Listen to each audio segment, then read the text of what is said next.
Football grounds भी जंग का मैदान बन गए, जहां दोस्ती एक पल में दुश्मनी बन जाती थी और जहां एक नाम जो रहमत नहीं सिर्फ खौफ पहचानता था, नूर मोहम्मद उर्फ बाबा लाडला। 7 अगस्त 2013 बेजिंजो चौक, एक धमाका और यहाँ से शुरू हुई लियारी की सबसे खूनी गैंग वॉर। मैं हूँ चौधरी उमर और आप देख रहे हैं रियल क्राइम केसेस।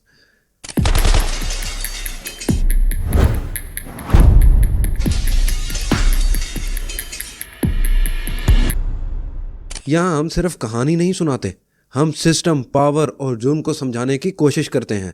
वीडियो शुरू करने से पहले अगर आप रियल क्राइम स्टोरीज, पाकिस्तान के डार्क केसेस और डीप इन्वेस्टिगेशन पसंद करते हैं तो चैनल को सब्सक्राइब ज़रूर करें और बेल आइकन ज़रूर प्रेस करें, क्योंकि ये सीरीज़ बहुत गहरी होने वाली है।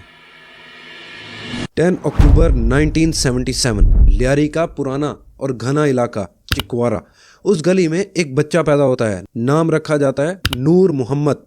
माँ बाप की आंखों में सपने थे, उम्मीद थी कि बेटा इज्जत कमाएगा, घर का नाम रोशन करेगा, मगर वक्त ने नूर मोहम्मद के लिए कुछ और ही लिख रखा था।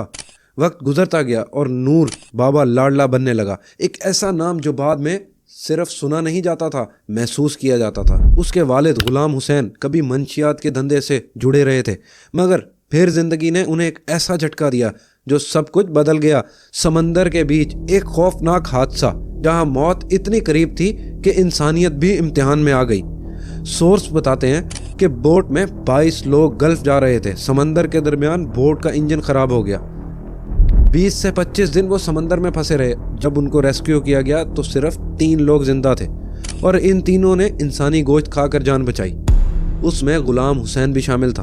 आप खुद अंदाज़ा लगा सकते हैं कि जिसके बाप ने इंसानी गोश्त खाया हो तो उसका बेटा कैसा होगा, वो हम आपको इस वीडियो में बताएंगे। उस दिन के बाद गुलाम हुसैन ने तौबा कर ली और फैसला किया कि अब जिंदगी सीधी राह पर चलेगी। लेकिन जो बाप सुधर गया था, किस्मत ने उसके बेटे के लिए अंधेरा रास्ता चुन लिया था। तालीम अधूरी रह गई, रोजगार कभी मुस्तकिल ना हो सका और यहाँ से नूर मोहम्मद की जिंदगी 2 रास्तों के बीच खड़ी रही। एक रास्ता था मेहनत का, सब्र का, इंतजार का, और दूसरा रास्ता पावर का, पैसे का, क्राइम का। नूर ने दूसरा रास्ता चुना। पुलिस की नौकरी का ख्वाब सिर्फ ख्वाब ही रह गया। जब वो ख्वाब टूट गया तो कानून की हिफाजत की बजाय उसने कानून को तोड़ना सीख लिया। छोटी छोटी डील्स, गलियों का नेटवर्क, और फिर एक दिन पुलिस रेड, 500 ग्राम चर्स, और उसी सिलसिले में एक कत्ल। इस कत्ल के बाद नूर मोहम्मद सिर्फ एक नाम नहीं रहा, वो बन गया लियारी का हिस्ट्री शीटर। और उस हिस्ट्री शीट पर पहली दफ़ा लिखा गया वो नाम जो बाद में पूरे शहर के लिए खौफ की पहचान बन गया, बाबा लाडला। इस दौर में नूर मोहम्मद की ज़िंदगी में एक और नाम शामिल होता है, रहमान बलोच उर्फ रहमान डकैत। लियारी का उभरता हुआ लीडर, गलियों का शेर और गैंग वॉर का फ्यूचर। दोनों की दोस्ती सिर्फ मुलाकात तक महदूद नहीं रही, ये साजिश, वफादारी और खून से लिखी गई पार्टनरशिप थी। रहमान गैंग का चेहरा था, मगर दिमाग बाबा लाडले के पास था। इसलिए जब रहमान जेल गया तो गैंग कमज़ोर नहीं हुआ, उसका नेटवर्क, उसका कंट्रोल, उसका दबदबा, सब कुछ बाबा लाडला ने संभाला। लियारी की हर गली, हर कोना, सबको मालूम था रहमान जेल में है लेकिन सिस्टम जिंदा है, और सिस्टम का नाम था बाबा लाडला। कमांडर सीधा बाबा लाडला को रिपोर्ट करते थे। पैसे का हिसाब, असले की सप्लाई, टारगेट की प्लानिंग, सब कुछ उसके एक इशारे पर होता था। लियारी में ये बात आहिस्ता आहिस्ता मशहूर होने लगी, रहमान डकैत लीडर है, लेकिन अगर कोई दिमाग है तो वो बाबा लाडला है। बाबा लाडला पर्ची खुद लिखता था एक मखसूस पेपर पर और भिजवा देता। ऐसी ही एक पर्ची पहुंची कबाड़ी मार्केट के भत्ता हर बांध पहुंच जाना चाहिए। उन लोगों ने देने से इनकार कर दिया। फिर 2 मंथ तक इंतज़ार किया गया और उसके बाद वो हुआ जो आज तक भुलाया नहीं गया। बाबा लाडला और गैंग के कुछ लोग मार्केट गए और अंधाधुंध फायरिंग की। उस दिन एक एक घर से 2-2, 3-3 जनाजे निकले। 2001 मलीर ब्रिज, दिन का उजाला और निशाना अंडरवर्ल्ड डॉन शुएब खान, दाऊद इब्राहिम का करीबी साथी और पार्टनर, साउथ एशिया का सबसे बड़ा क्राइम का नेटवर्क चला रहा था और पुलिस कस्टडी में था। एक दिन शुएब खान उस वक्त पुलिस वैन में था, सिटी कोर्ट से लांडी जेल ले जाया जा रहा था। पुलिस को लगता था कब्जे में है, लेकिन असली कब्जा किसी और का था। जैसे ही वैन मलीर ब्रिज की चढ़ाई पर स्लो हुई, वहाँ पहले से तैयार एक टीम मौजूद थी और फिर अंधाधुंध फायरिंग, गोलियों की बारिश, ब्रिज पर चीखें, और कुछ ही लम्हों में मंजर बदल चुका था। टारगेट तो बच गया लेकिन 4 पुलिस जवान शहीद हो गए। ये कोई आम हमला नहीं था, ये प्लानिंग थी, रिसोर्स थे और हिम्मत थी। इस ऑपरेशन के पीछे दो नाम थे जिन्हें लियारी पहले ही जानती थी, रहमान डकैत, बाबा लाडला। ये पहली दफ़ा था कि लियारी का गैंग सीधा स्टेट के सिस्टम से टकरा गया और इसी एक हमले ने शहर को ये बता दिया ये सिर्फ गैंग रिवॉल्वरी नहीं, ये जंग है। इस हमले के बाद शहर का पावर सेंटर हिल गया। पुलिस, गैंग्स और पॉलिटिकल फोर्सेस सब एक ही चेस बोर्ड पर आ गए और यहाँ से लियारी गैंग वॉर एक नया और ज़्यादा खूनी दौर में दाखिल हो गई। 16 मार्च 2013 कराची का इलाका डिफेंस, यहाँ से अरशद पप्पू को उठाया गया और फिर लियारी की तरफ ले जाया गया। जो बाद में हुआ वो सिर्फ एक कत्ल नहीं था, वो दहशत का पैगाम था। इस वाक़े ने सिर्फ एक आदमी की जान नहीं ली, इसने लियारी की रूह तक को हिला कर रख दिया। बाद में दर्ज होने वाली FIR में दो नाम सामने आए, उज़ैर बलोच, बाबा लाडला।